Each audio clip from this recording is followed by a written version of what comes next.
What's your name? John? What's your real name, John? This is one excellent scene.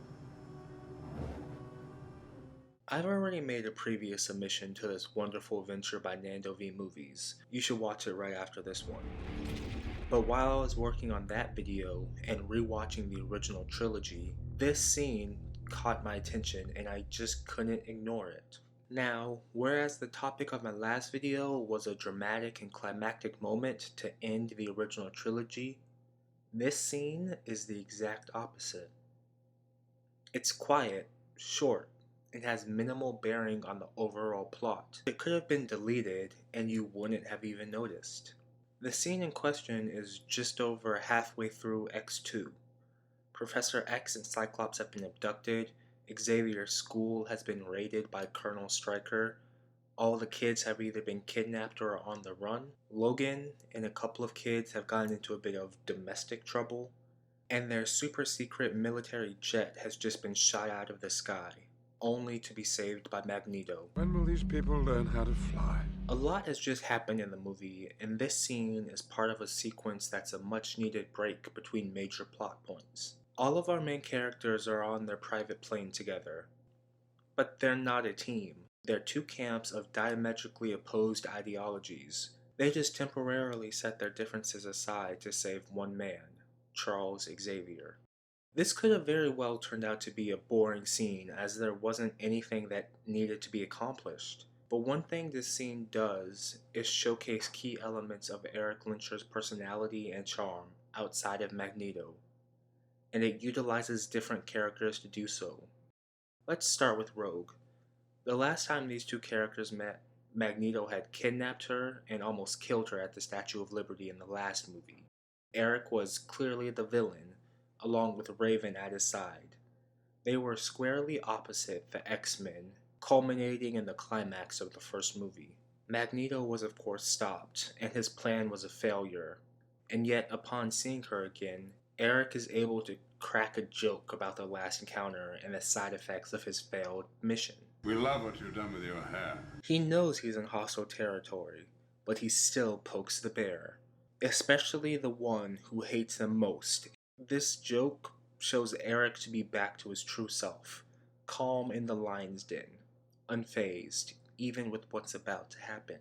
Plus, I just love Rogue's subtle threat as she starts removing her glove. She doesn't need to say a single word for her attitude to be understood. The second important thing this scene does is start the relationship between Erik and Pyro, which carries over into the next movie. When Pyro mentions his helmet, Erik says, This dorky looking helmet is the only thing that's going to protect me from the real bad guys. and just leaves it at that. But that helmet was meant to protect him from one person and one person only, Charles. Yet instead of tearing down the prestige of Charles Xavier to one of his students, he doesn't. And it made me realize that no matter how much the two of them disagree and clash with each other, they have the same end goals: freedom from persecution for all mutants. Just radically different ideas on how that should be achieved.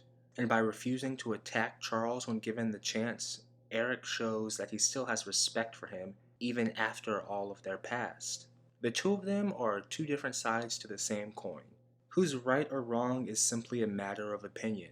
Erik understands that the term bad guy is an irrelevant label and gives no effort into challenging it, even brushing off the original comment from Pyro to start this conversation.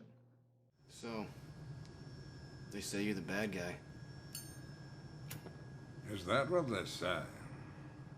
Erik also manages to endear himself to Pyro by asking him for his true name. What's your name? John? What's your real name, John?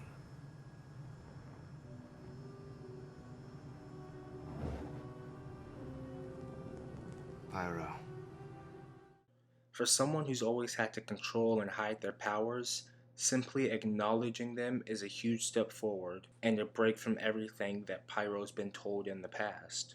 Erik believes that everyone has power and purpose, no matter how trivial their mutation may be.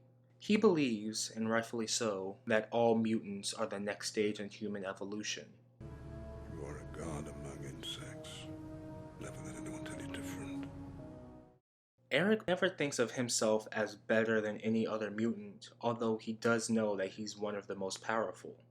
In his mind, the only thing that sets him apart from them is his experience and ability to lead the group. Decidedly human traits. And it's those traits that convinces Pyro to join his cause without Erik even trying. They just have a single honest conversation. Even the way Erik hands Pyro back his lighter, rather than just floating it back, is symbolic of him extending an invitation to see things from his side, something that Pyro ultimately does. It's that small gesture that perfectly exhibits just how Erik was not only able to start the Brotherhood of Mutants, but grow it into the largest collective of mutants in history. There were no flamboyant remarks or grand gestures. It was just him speaking his truth, a truth shared by all mutants, whether they wanted to admit it or not. And when he's done with the conversation, he simply turns back to Raven and they continue to just sit in silence. Throughout the X-Men movies, we spend a lot of time with Magneto, the supervillain, but not so much time with Erik Lehnsherr, the person. And the few glimpses we do get showcase more of his darker side. But this scene lets us in on some of the lighter qualities of Erik that he's managed to hold on to despite so much pain and anger. It's one of the only times we see Erik not be so serious, but actually relaxed in his environment. Even if it's with the people he's fighting against more often than fighting with. And this first-hand look into his uncanny ability to endear himself to fellow mutants, even those he's never met before, makes this, in my opinion, one excellent scene. Thank you guys for watching. Please be sure to go check out all of the excellent videos in this series. The link to the playlist is in the description below. Have a great day, and don't forget to watch an excellent movie. Bye. You know what I saw when I looked at you? I saw the next stage in evolution.